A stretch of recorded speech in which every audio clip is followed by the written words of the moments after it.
চেম্বারের সিরিয়াল লিস্টে ১৯ নম্বর পেশেন্টের নামটা দেখে আরিশার কলমটা এক মুহূর্তের জন্য থমকে গেল। নামটা খুব চেনা, রাইসা। ৪ বছর আগে এই একটা নামের ঝড়ে আরিশার সাজানো বাগান তছনছ হয়ে গিয়েছিল। পর্দা সরিয়ে যখন রাইসা ভেতরে ঢুকল, আরিশা দেখল তার সেই চিরচেনা রূপ আজও অমলিন।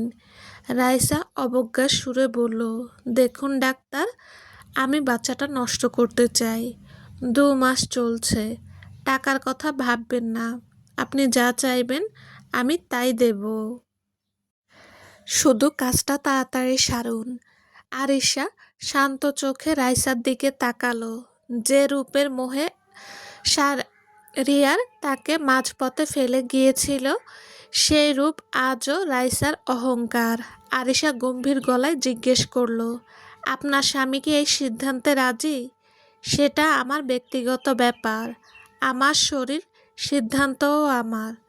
আপনি শুধু আপনার কাজটুকু করুন।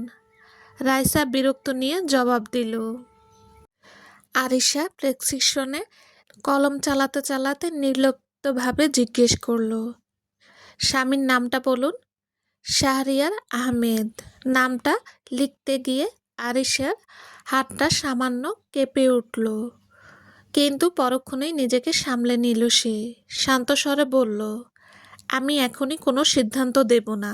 আপনি বাসায় গিয়ে আবার ভাবুন, পরশু এসে চূড়ান্ত জানাবেন। আজ আসতে পারেন। রাইসা গটগট করে বেরিয়ে যেতেই বাইরে থেকে চড়া গলার শব্দ ভেসে এলো।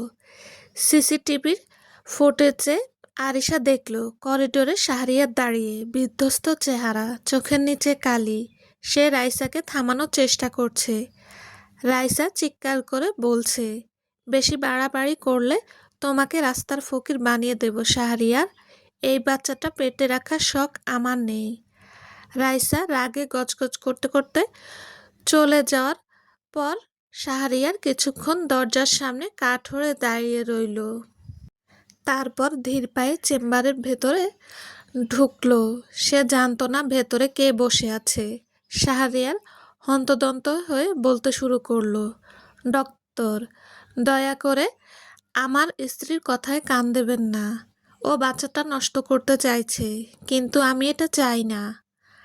আমি আপনার পায়ে ধরি, আপনি ওকে রাজি করাবেন না। বলতে বলতে শাহরিয়ার নজর গেল সামনের চেয়ারে বসা ডাক্তারটির দিকে। টেবিলে রাখা নেমপ্লেট জ্বলজ্বল করছে, ডাক্তার আরিশা জামান। শাহরিয়ারের কথা মাঝপথেই আটকে গেল। তার পায়ের তলার মাটি যেন সরে যাচ্ছে। আরিশা, তুমি এখানে? শাহরিয়ার কণ্ঠ এক পৃথিবী বিস্ময় আর অপরাধবোধ। আরিশা চশমাটা টেবিলের উপর রেখে শাহরিয়ারের দিকে তাকালো। তার চোখে কোনো অভিযোগ নেই, বরং এক অদ্ভুত প্রশান্তি। সে ধীরস্থিরভাবে বলল, পেশেন্টের অনিচ্ছায় জোর করে মা বানানো কি সম্ভব শাহরিয়ার? তুমি তো সুখ চেয়েছিলে, আজ তোমার এই অবস্থা কেন? শাহরিয়ার ধপ করে চেয়ারে বসে পড়ল। ২ হাতে মুখ ঢেকে দুকড়ে কেঁদে উঠল সে। আমি ভুল করেছিলাম আরিশা। তোমার সাধারণ রূপের আড়ালে যে অসাধারণ একটা মন ছিল তা আমি দেখতে পাইনি।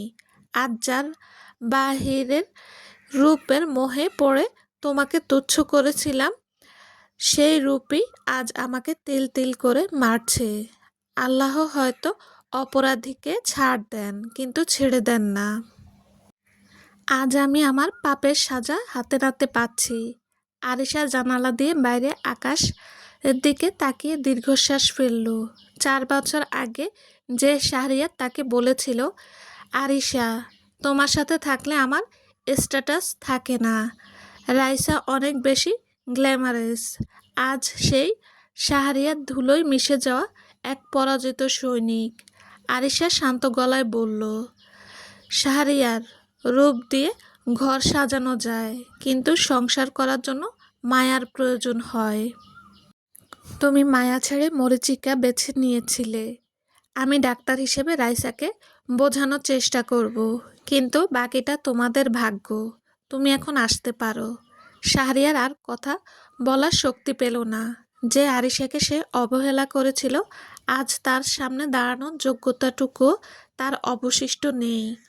অনুশোচনার এক বিশাল পাথর বুকে নিয়ে সে মাথা নিচু করে চেম্বার থেকে বেরিয়ে গেল।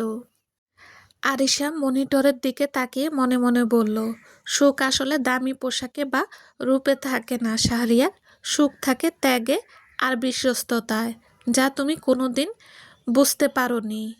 সমাপ্ত। আসসালামু আলাইকুম। গল্পটা কেমন লেগেছে আপনাদের? প্লিজ প্লিজ জানাবেন আর লাইক কমেন্ট করবেন। আল্লাহ হাফেজ।